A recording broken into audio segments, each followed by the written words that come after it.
Friends, मैं आपको एक कहानी बताने जा रहा हूँ जिसने काफ़ी मुझे भी अचरज में डाल दिया कि जो थोड़ा बहुत मेरा भी जंगल का एक्सपीरियंस है आज सोचने के लिए मजबूर हो गया। और ये घटना है कल रात की, जहाँ पे एक मृत हाथी पाया गया। काफ़ी रिसर्च करने के बाद जब आज मैंने पता किया तो मुझे पता चला कि उस एलिफेंट के पीछे एक टाइगर पड़ा हुआ था और वो टाइगर 3 दिन से उसका पीछा कर रहा था।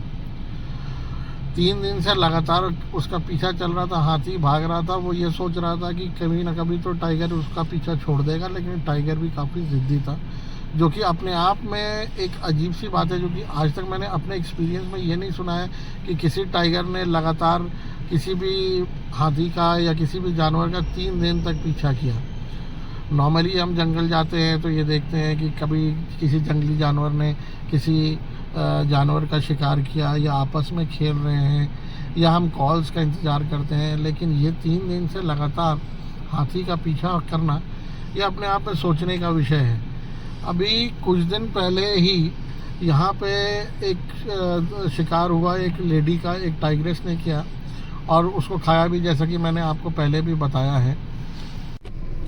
तो वो लेडी का किल हो गया, लेकिन लेडी का किल एक अलग बात है, वो अपने आप में एक कंप्लीट डिफरेंट स्टोरी है जो मैं आप लोगों के लिए एक ब्लॉग शूट करने वाला हूँ उसके बारे में, कि वो किन परिस्थितियों में, किन हालात में उस लेडी का किल हुआ। जबकि मैं आपको एक छोटी सी चीज़ बताना चाहता हूँ कि वो लेडी के साथ बड़ा दुखद घटना मैं इसलिए के बोल रहा हूँ क्योंकि उसके दो छोटे छोटे बच्चे हैं, उनके दो छोटे छोटे बच्चे हैं और उनके पति का देहांत कुछ वर्षों पहले हो चुका है। इसलिए मेरी पूरी संवेदनाएं उन बच्चों के साथ है कि वो बच्चों के साथ अब आगे कैसे क्या होगा। तो मैं आप लोगों के माध्यम से ये भी रिक्वेस्ट करना चाहूँगा कि जो लोग जो मदद उनके लिए कर सकते हैं ज़रूर करिएगा, मैं भी अपने तरफ से कोशिश करूँगा। लेकिन फ़िलहाल आ जाते हैं इस हाथी के ऊपर। तो मैंने काफ़ी बार देखा है कि टाइगर घात लगाता है, घात लगा के शिकार करता है।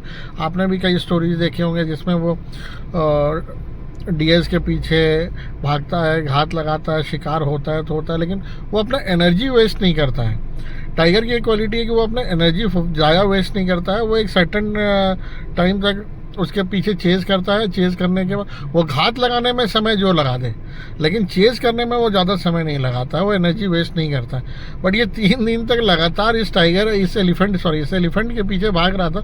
ये बात मुझे कुछ समझ में नहीं आ रही है। इसके ऊपर मैं रिसर्च करके आपके सामने एक स्टोरी ज़रूर लाऊंगा कि आखिर ये कैसे हुआ।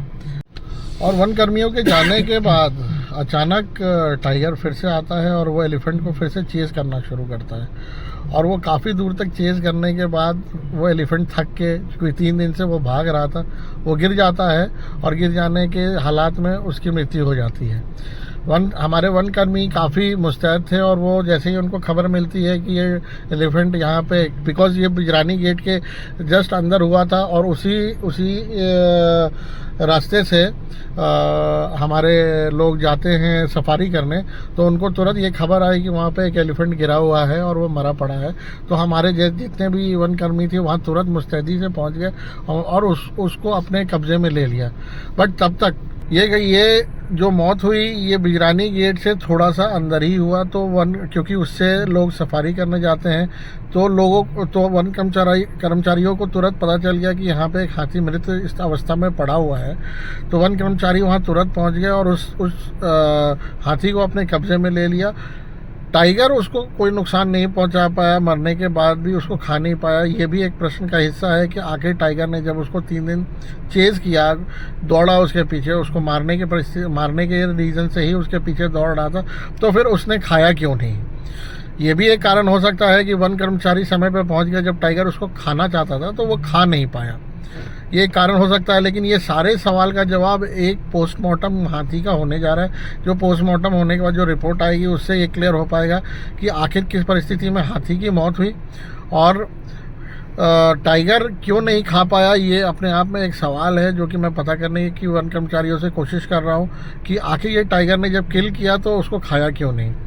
बहरहाल हमारे वन कर्मचारी काफ़ी मुस्तैदी से लगे रहे और उसको अपने कब्ज़े में ले लिया।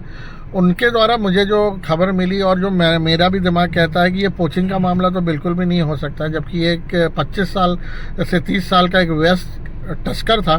टस्कर काफ़ी बड़ा होता है क्योंकि उसका टस्क एज इट इज़ उस हाथी का मृत अवस्था में भी था।